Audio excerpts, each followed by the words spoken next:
नमस्कार। सत्य हिंदी में आपका स्वागत है। मैं हूं प्रभाकर मणि तिवारी। लोकसभा में संविधान संशोधन विधेयक क्या गिरा, पश्चिम बंगाल में चुनावी तस्वीर ही बदल गई है। अब यहां एसआईआर को पीछे छोड़ते हुए यही सबसे बड़ा मुद्दा बन गया है। मुख्यमंत्री ममता बनर्जी और प्रधानमंत्री नरेंद्र मोदी पहले चरण के मतदान से ठीक पहले अपने अपने तरीके से इस मुद्दे की व्याख्या कर रहे हैं। मोदी ने रविवार को राज्य में अपनी 4 चुनाव रैलियों में तृणमूल कांग्रेस पर हमला बोला और उस पर संसद में संविधान संशोधन विधेयक को पारित होने से रोकने का आरोप लगाया। उन्होंने कहा कि तृणमूल सरकार ने बंगाल की बेटियों को धोखा दिया है और महिलाएं आने वाले विधानसभा चुनाव में उसे इसकी सजा जरूर देंगी। प्रधानमंत्री का कहना था कि राज्य सरकार नहीं चाहती कि बंगाल की बेटियां ज्यादा तादाद में सांसद बने। बंगाल की बेटियां ज्यादा तादाद में सांसद बने, इसलिए पार्टी ने संसद में आरक्षण से जुड़ा कानून पारित नहीं होने दिया। दूसरी ओर मुख्यमंत्री ममता बनर्जी ने प्रधानमंत्री नरेंद्र मोदी पर देश की जनता और खासकर महिलाओं को गुमराह करने का आरोप लगाया है। उन्होंने कहा कि प्रधानमंत्री ने ईमानदारी से देश को संबोधित करने की बजाय उसे गुमराह करने का फैसला किया। सोशल मीडिया प्लेटफॉर्म एक्स पर अपनी एक पोस्ट में ममता ने कहा है कि तृणमूल कांग्रेस हमेशा से महिलाओं को राजनीति में ज्यादा प्रतिनिधित्व देने की पक्षधर रही है। हमारे पास संसद और राज्य विधानसभा में दोनों में सबसे ज्यादा महिला प्रतिनिधि हैं। लोकसभा में पार्टी की 37.9% महिलाएं हैं और राज्यसभा में हमारे पार्टी की 46% महिलाएं हैं। महिलाओं के आरक्षण का विरोध करने का सवाल ही नहीं उठता और यह कभी मुद्दा ही नहीं रहा। मुख्यमंत्री का कहना था कि हमारा असली विरोध परिसीमन से है, जिसे मोदी सरकार महिलाओं को ढाल बनाकर अपने राजनीतिक फायदे के लिए आगे बढ़ाना चाहती थी। हमारा विरोध संविधान में बदलाव करने, देश को बांटने और सत्ता हथियाने की कोशिश से है। इसके तहत भाजपा परिसीमन से भाजपा शासित राज्यों को ज्यादा प्रतिनिधित्व देने और बाकी राज्यों को नुकसान पहुंचाने का प्रयास कर रही थी और यह संघीय लोकतंत्र पर हमला है। राजनीतिक विश्लेषकों का कहना है कि अब लोकसभा में इस विधेयक पर एनडीए की पराजय से पश्चिम बंगाल में सत्तारूढ़ पार्टी को कुछ अतिरिक्त ऑक्सीजन मिलने की उम्मीद है। मुख्यमंत्री ममता बनर्जी और पार्टी के महासचिव अभिषेक बनर्जी तो पहले से ही इस विधेयक के खिलाफ हमलावर थे। अब एनडीए की पराजय ने उनके तेवर और तीखे कर दिए हैं। ममता का कहना है कि आरक्षण बिल तो बहाना था, इसके साथ परिसीमन बिल को जोड़कर भाजपा सत्ता में बने रहने के लिए देश के टुकड़े टुकड़े करने का प्रयास कर रही है। उन्होंने हावड़ा में अपनी चुनावी रैली में कहा कि लोकसभा में भाजपा की हार के साथ ही उसके पतन की शुरुआत हो गई है। वो अब चुनाव भी हारेगी।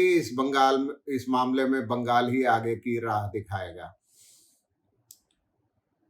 लोकसभा में एनडीए की हार के बाद जहां राहुल गांधी और अभिषेक बनर्जी के बीच फोन पर बात हुई, वहीं ममता बनर्जी और समाजवादी पार्टी के नेता अखिलेश यादव ने भी आगे की रणनीति पर बात की है।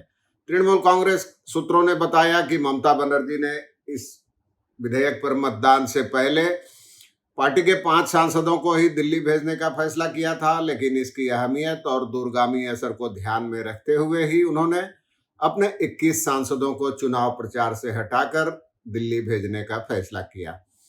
ममता बनर्जी ने पार्टी के शीर्ष नेताओं से बातचीत में साफ कर दिया है कि लोकसभा में एनडीए की हार तो शुरुआत है और वह अगले साल उत्तर प्रदेश विधानसभा चुनाव में भी हारेगी। वहीं से केंद्र में भाजपा के नेतृत्व वाली सरकार के पतन की शुरुआत होगी। ममता बनर्जी ने अपनी रणनीति में बदलाव करते हुए अपने चुनाव अभियान में एसआईआर के साथ लोकसभा में पेश बिल को भी प्रमुख मुद्दा बना लिया है। उत्तर बंगाल की अपनी चुनावी रैलियों में उनका कहना था कि बिल पास होने की स्थिति में बंगाल का विभाजन तय था और दार्जिलिंग समेत उत्तर बंगाल के कई जिलों का अस्तित्व खत्म हो सकता था। इसी तरह कोलकाता में दमदम इलाके की अपनी रैली में उनका कहना था कि केंद्र सरकार ने महिलाओं के आरक्षण को परिसीमन के साथ जोड़कर महिलाओं का अपमान किया है। बंगाल में पंचायतों और नगर निगम में पहले से ही महिलाओं के लिए 50% सीटें आरक्षित है। उनका कहना था कि पार्टी महिला बिल का तो समर्थन करेगी, करती रही है, लेकिन परिसीमन के साथ इसको जोड़ने पर समर्थन का सवाल ही नहीं पैदा होता। पार्टी के नेताओं का कहना है कि अब ममता ने तमाम जिले में कार्यकर्ताओं को भाजपा की इस कथित चालाकी के बारे में बड़े पैमाने पर प्रचार करने का निर्देश दिया है। इसमें मुख्य जोर इस बात पर रहेगा कि भाजपा ने सत्ता में बने रहने के लिए और लोकसभा में सीटों की संख्या बढ़ाने के मुद्दे को महिलाओं से जोड़कर परिसीमन महिलाओं के आरक्षण से जोड़कर परिसीमन विधेयक को जोड़कर महिलाओं का अपमान किया है। ममता ने कहा है कि पार्टी परिसीमन विधेयक का पुरजोर विरोध करती रहेगी। उनका सवाल है कि आखिर आरक्षण को परिसीमन से कैसे जोड़ा जा सकता है। यह दोनों मुद्दे अलग हैं और लोकतंत्र का गला दबाने की कोशिश है। ममता का सवाल है कि भाजपा ने आखिर कितनी महिलाओं को टिकट देकर जिताया है। दूसरी ओर अभिषेक बनर्जी ने भी चुनाव अभियान में भाजपा के प्रति अपना रवैया उग्र कर लिया है। उनका कहना है कि अब यह साफ हो गया है कि एनडीए सरकार उधार की सांसों पर चल रही है। राष्ट्रीय राजनीति में भाजपा के खिलाफ बयार बहने लगी है। राजनीतिक विश्लेषकों का कहना है कि इस मामले ने तृणमूल कांग्रेस और कांग्रेस के बीच की बढ़ती दूरी को कम करने में अहम भूमिका निभाई है। राहुल गांधी ने हाल में अपने बंगाल दौरे में तृणमूल कांग्रेस पर जमकर हमले किए थे, लेकिन संसद में विधेयक के गिरने के बाद उन्होंने खुद अभिषेक को फोन कर इस मुद्दे पर समर्थन के लिए धन्यवाद दिया।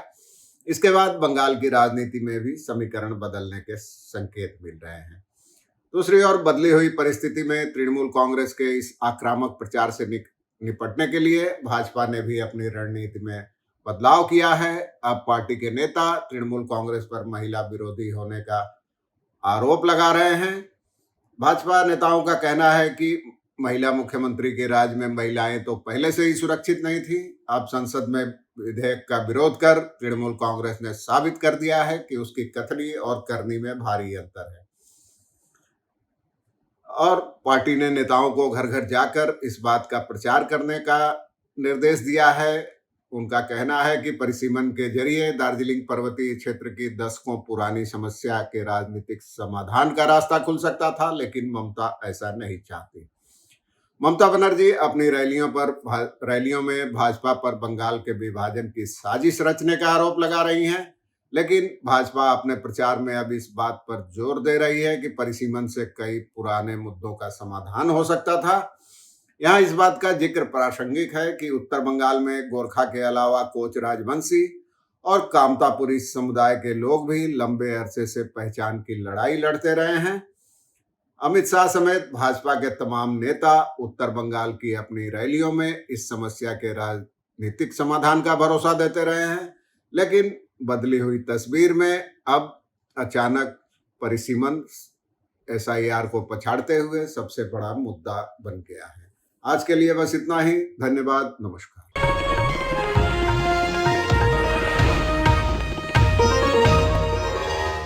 Copyright disclaimer under Section 107 of the Copyright Act 1976. Allowance is made for fair use for purposes such as criticism, comment, news reporting, scholarship, and research. Fair use is a use permitted by copyright statute that might otherwise be infringing.